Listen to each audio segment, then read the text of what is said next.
Hello, everyone. My name is Giovanna Bernal. I'm a Panama attorney with more than 20 years of experience. And today we have a special interview. We have Cintli Chacon. Cintli is a strategic tax expert. She's a consultant and specialized in advisory about international tax, transfer pricing, and cross-border transactions. Welcome, Cintli. Thank you so much, Giovanna, for having me here. And it's my pleasure to share with you today. Super. Cindy, can you tell us a little bit about you so we can know you and what are you specialized in depth about your services? Sure. Well, I am Mexican. I am an accountant. And my professional experience started in PwC back in the time. And I have more than 15 years working as an in-house tax leader, working for oil and gas companies, pharmaceutical industry, and in the oil and gas companies in the three main sections or sectors, upstream, midstream, and downstream.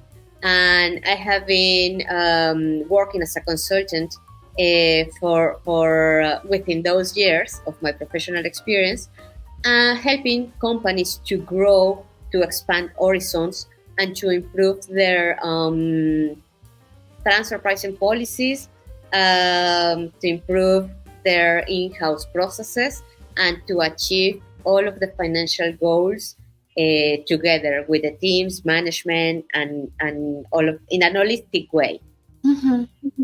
Sounds great. And I guess this is why we have you today, because we want to hear from you your insights about why Panama is a unique destination for businesses and also for digital nomads, for expats that are interested in doing business in Panama and taking advantage of our tax incentives.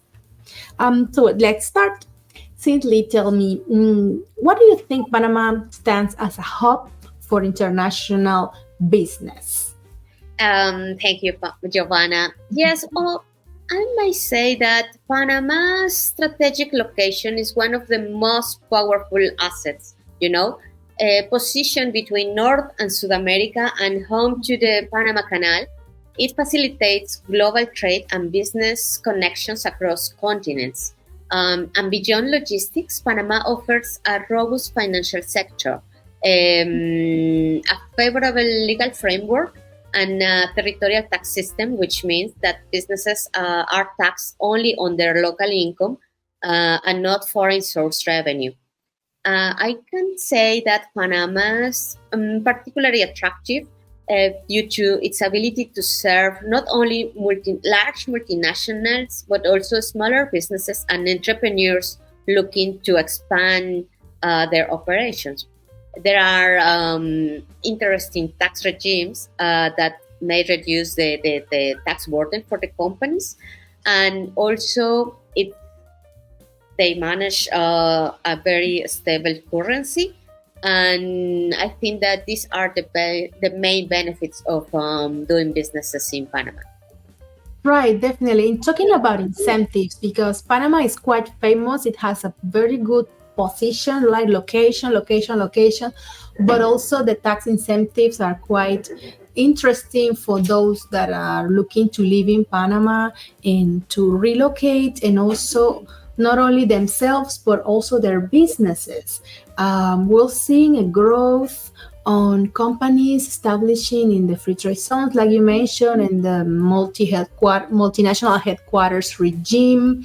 And what do you think? Can you give us more insights on how these type of businesses can take advantage on establishing on these particular regimes?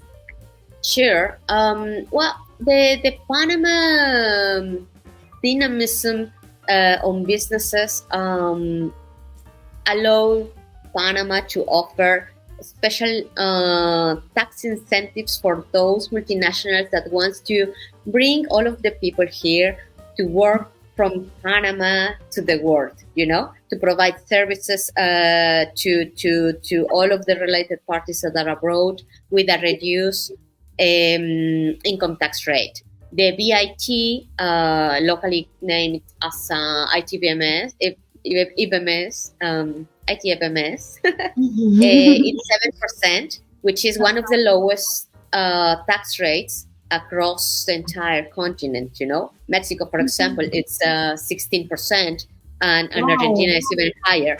So this is very interesting. You know, for those companies that are import and exporting materials or products, this is an incentive. Also, Panama is expanding on the signature of the double tax treaties. So there are specific tax treaties with Mexico and some other countries, Spain. And this provides more and more interesting position, you know, in front of other countries. However, Panama, it's in outside Panama is considered as a tax haven, you know, but it's not that in Panama we are not paying taxes. Panama has a 25% of a corporate income tax rate for those businesses that are having source of income in Panama.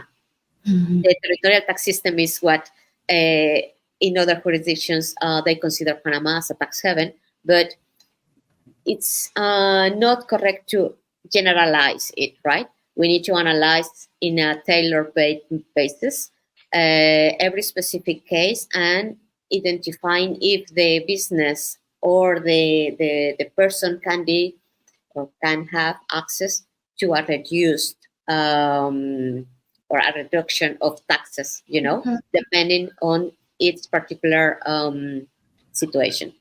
So, Cintli, you mentioned we already covered about Panama having a territorial tax system, that we have very special free trade zones, and we have what are the taxes in Panama in average in comparison with other countries. You mentioned Mexico, and that Panama has a super great location. Talking about cross-border transactions, what can you comment on that side that makes Panama good for business? And also in terms of compliance, what do you consider that Panama should cover, or per person that are looking to invest in Panama internationally or establishing a business should take into account? Okay. Thank you for this question, Giovanna. Um, Panama has been moving forward after the Panama Papers to be fully under compliance. You know, there are in the European region some gray lists that are including Panama as one of the countries that are like not fully green. You know. That means that Panama has a specific purpose of being motivate the taxpayer to comply. In Panama, no matter the territorial tax system, Panamanian taxpayers needs to comply with all of the local regulations, and for those businesses that are making international transactions with related parties, multinational enterprises, there is a specific subject that they need to be aware of and comply with, which is transfer pricing. Transfer pricing is a specific matter that validates that all of the pricing that you are having with your related parties are in arm's length principle, right? Under that arm's length principle means that are being at market value. Having this in place requires a full understanding of your business. For Panamanians or for people setting businesses in Panama, this is a very sensitive matter that people in finance, people in management needs to be aware and try to be always focused on ensure that the compliance, tax compliance, is there, and the substance and the exporting of all of the documents that proves that the value, the pricing, the businesses are making good profits or the profits that corresponds, but that is fully ready for any or to deal with any tax question that the tax authority may raise, because tax authorities in Panama are every day, it's more often that they are questioning what is this about, what is your business about, what you are having this margin. If you are having losses, probably they don't like it. And it's not only in Panama, this is a worldwide mindset, Transfer pricing follows the guidelines of the OCDE. The guidelines issued by the OCDE to all of its members, and those countries that are not yet members but they would like to apply for it, they are following all of these initiatives. And nowadays, what is trendy is that Pillar 1, Pillar 2, for those countries that are not having a big or high corporate income tax rate, proposed minimum tax that it's been under discussion. Some countries are following it. In Europe mainly, which is a more mature region, they are dealing with it. In Latin America, this is a subject that all corporations should be aware of, taking some actions to anticipate what would be the impacts that they may face. But in the general overview, transfer pricing, being compliant, be strategical, aware. The strategy is crucial nowadays to have a very healthy business and subject to deal and succeed any future tax audit or tax question. This is the trending on how to prevent instead of react to a failure. No, totally. And I guess this is something not only for multinational companies. What do you think? Is this something for also should small businesses and mid-sized businesses should be worried about this transfer pricing regulation? Absolutely. Yes, this is a regime. Transfer pricing applies. Transfer pricing regulations applies to all kind of businesses that are making international transactions or cross-border transactions with related parties. If there is a medium-sized business that was or started in US, for example, and it's looking to expand operations in Panama or Guatemala or South Africa, let's say, like this. For every single country where the business is operating, and if they have transaction within the companies under the same group, then they are going to be subject to transfer pricing regulations. There are some countries that have specific thresholds, and those thresholds, if you are not reach out them, then you don't have to comply anything. But in case of Panama, there is no threshold. So if it is 1,000 or 1 million, you need to comply with the arm's length principle, and you need to be able to prove it with the preparation of a local file and the submission of a form 930, forma 930 in Spanish, which needs to be submitted to the tax authority. Wow. On a yearly basis, yes. Well, on a yearly basis, and with penalties probably for those that don't do this. Absolutely. Right? The penalties may vary, but are not small. Not small. So something to be taken care of, and that you can definitely help on this matter. Absolutely. So Yes, yes, yes. super. This is yes. I have had a very good experience managing the global transfer pricing Mhm. for more than 44 countries. So I have a solid experience in Latin America, of course, Africa, Asia, Europe as well. So my I can say in a nutshell that the principles are the same. The local regulations may vary, but any multinational company should be aware of the different specific tax requirements per country, but keeping in mind the global framework, the global transfer pricing policy, and the business that should not or usually is not different from one country to the other, right? Right, right, right. And changing a little bit on the topic, but also related because these multinational companies sometimes let their employees to work remotely, or some of these international business they send their employees to Panama, which makes probably some risk or maybe not. And what do you think that this type of companies should consider when they send their employees, or also small business that are run by digital nomads themselves? What would you tell them?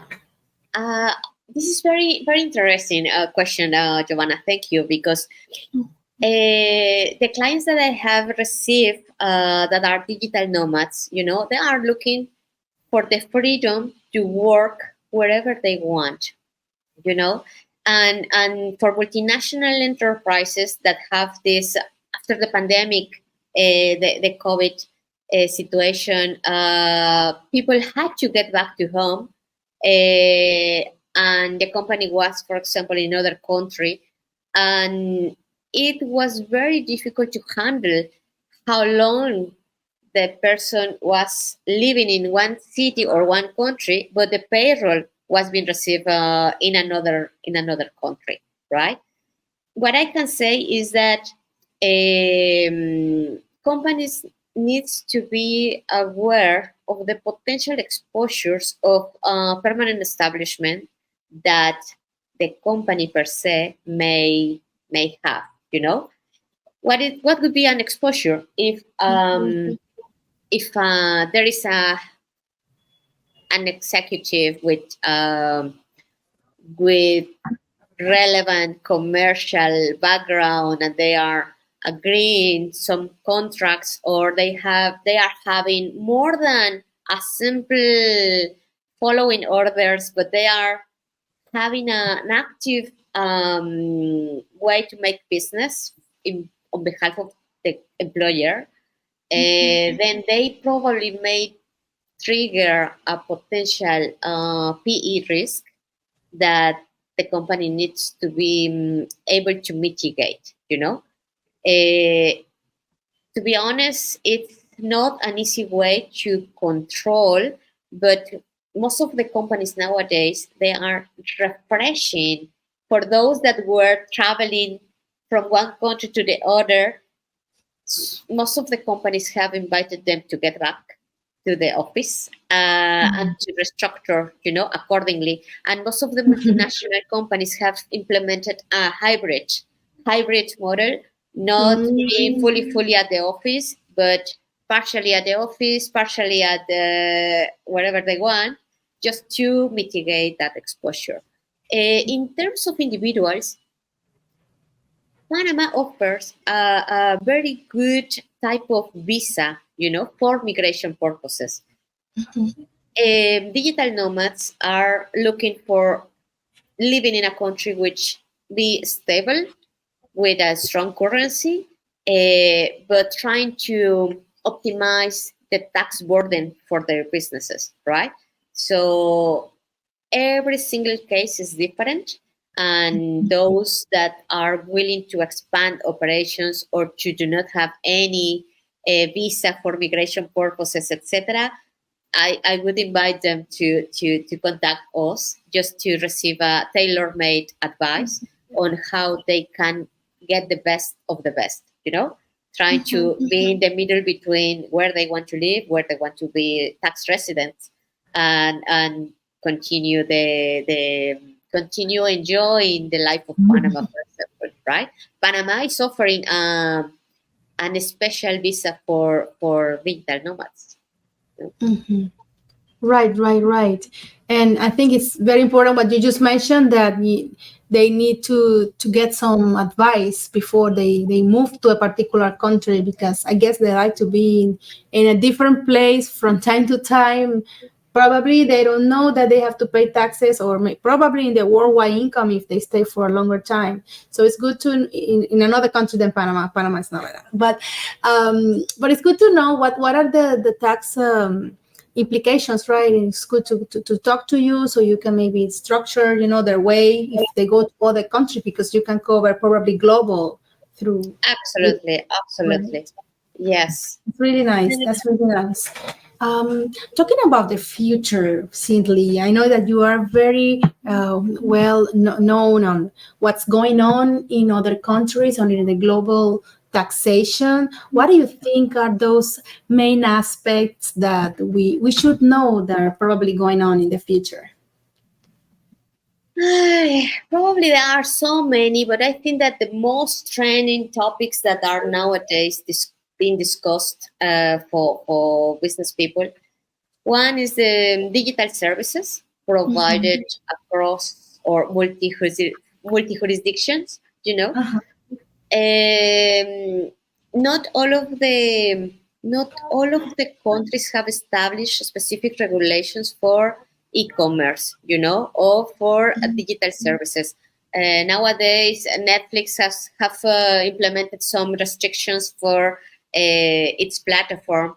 And why is all of this about?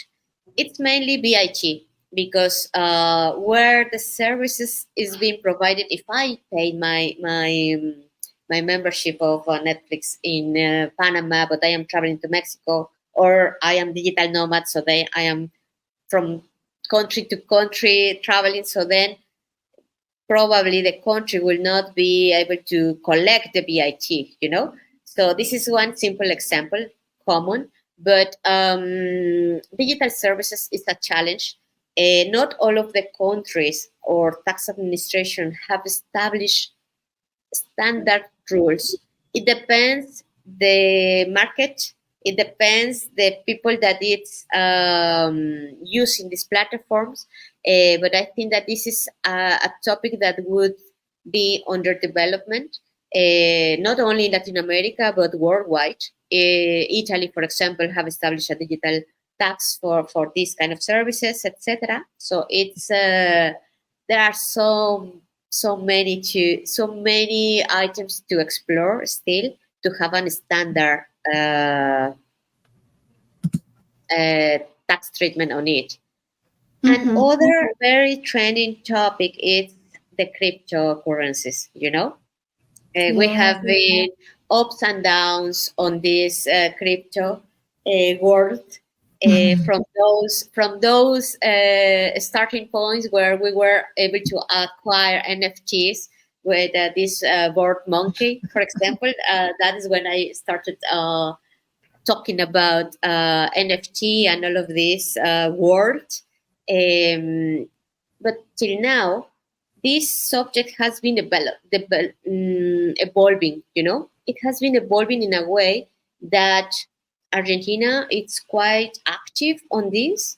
Uruguay as well. Mexico is trying. Panama has tried to initiate with this friendly environment for this. But it's true that it's not fully market open for everyone. My advice to the people who is trading with these assets, because at the end it's a digital asset, unique and intransferable, but with ownership. But at the end, as a tax advisors, we need to be open We need to be open and try to advise properly to our clients dealing with all of these transactions. And there is one type of projects that it's evolving positively in different jurisdictions, which is to connect the NFT with the intangible with a tangible asset. This is very trendy. I have heard about this not only in America, but also in Africa. So it's a matter that we need to be aware, open our ears to listen, and to be able to advise our clients in a way that we can do what we should do in the best way to get useful advice that may guide them, because unfortunately, until there is no specific regulation, there are so many business opportunities there. Right. So much to do, and this is a very, very hot topic that maybe we covered in another interview, right? Like a specific. Have another specific for this.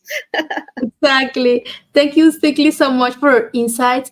As a strategic tax advisor, what would be the last message to those individuals and businesses that are looking to establish in Panama? My final message would be Panama is Panama presents a unique opportunity for businesses and individuals alike. Whether you are looking to expand internationally, streamline cross-border transactions or operations, or to find the ideal base for remote work, Panama offers a wealth of benefits. However, success here requires careful planning and the right strategy. So my advice is contact us if you have a specific question, if you have a specific issue or topic that you are struggling with, and we will try to find a solution for you, right?